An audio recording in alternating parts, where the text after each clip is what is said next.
E olha só, gente, para falar sobre esse assunto, estamos recebendo aqui o médico dermatologista, Dr. Diego Correia. Muito obrigada por ter vindo. Boa tarde para o senhor. Boa tarde, Jack. Tudo bom?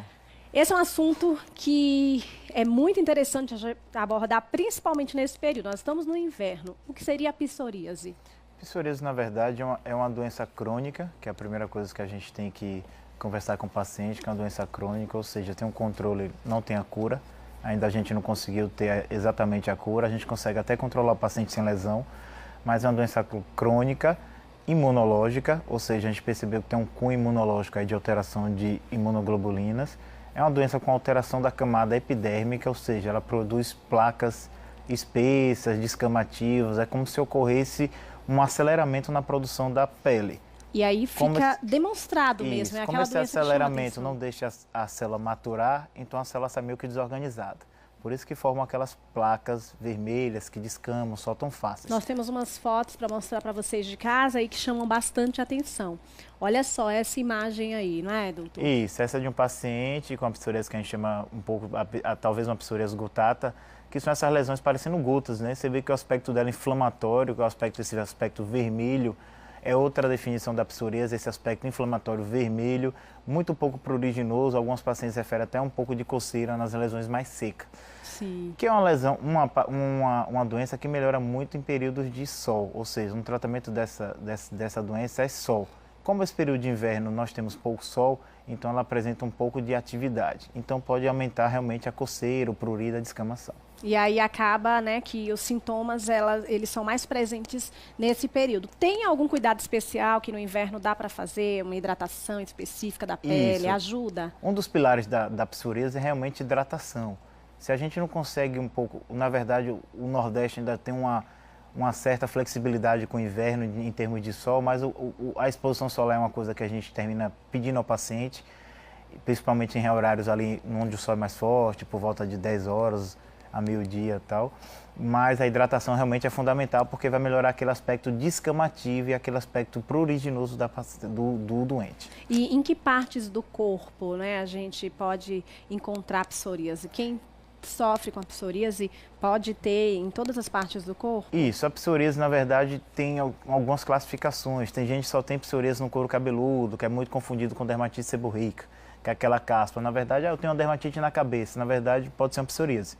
Tem lesões mais clássicas, as lesões clássicas são em cotovelos, joelhos, gente que reclama, eu tenho sempre uma descamação no cotovelo, no joelho, algumas placas que somem, melhoram no verão, pioram no inverno, essa é a clássica. Tem gente que tem psoríase gutata, realmente, são várias gotinhas ao redor do corpo. Essa daí, por exemplo, essa daí é a lesão clássica, né? A lesão em cotovelo, muito chamativa, geralmente o paciente tem algum parente, ou parente mais próximo ou parente distante, que tem já, eu vi que fulano tinha uma lesão semelhante, então na verdade a psoríase vulgar.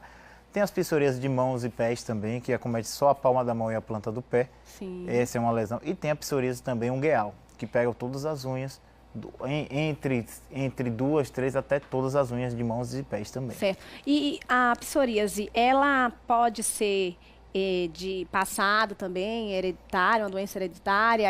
Como é que ela acomete a pessoa? Isso, uma coisa que a gente sempre tem que lembrar é que ela pode ter o cunho genético, a gente realmente percebeu isso, principalmente nos pacientes que são acometidos mais precocemente, com 9 anos, 10 anos de idade.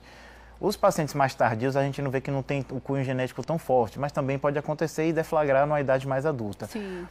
E o importante que a gente tenta sempre deixar é o caráter não contagioso da psoríase, que muita gente pensa que é igual a hanseníase, que pega com contato. Muita gente tem não quer encostar dúvida, na pessoa, né? tem vergonha, principalmente das pessoas que têm psoríase na mão, então ninguém quer tocar na mão da pessoa, principalmente em adolescente.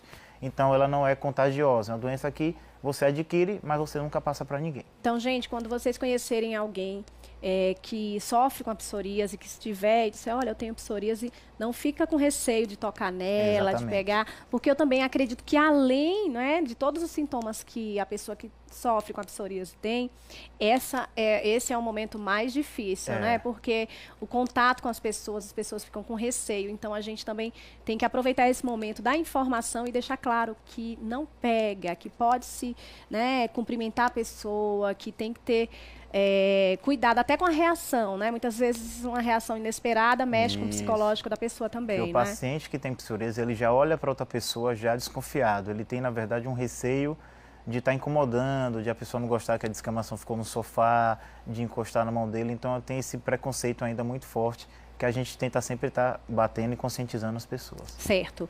Podemos exatamente nesse período falar alguma dica que a pessoa possa ter para evitar, né?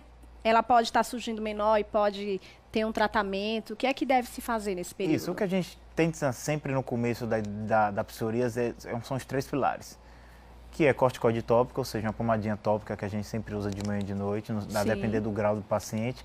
Hidratação fundamental, ou seja, hidratante sempre pós-banho, sendo um hidratante até mais forte nas áreas que são em placas, mas também um hidratante comum nas áreas que não tiverem placas. Não quer dizer que não possa surgir placas em lesões que não existem de pele. Certo. Então, hidratação fundamental. A fototerapia, ou seja, não só na máquina com aquelas luzes de fototerapia, mas também exposição solar frequente. O banho quente é recomendado? O banho quente a gente termina sempre pedindo para o paciente evitar o banho quente prolongado. Então, aquele banho quente com uso de bucha, sabonete líquido de bucha, para não deixar a pele tão ressecada.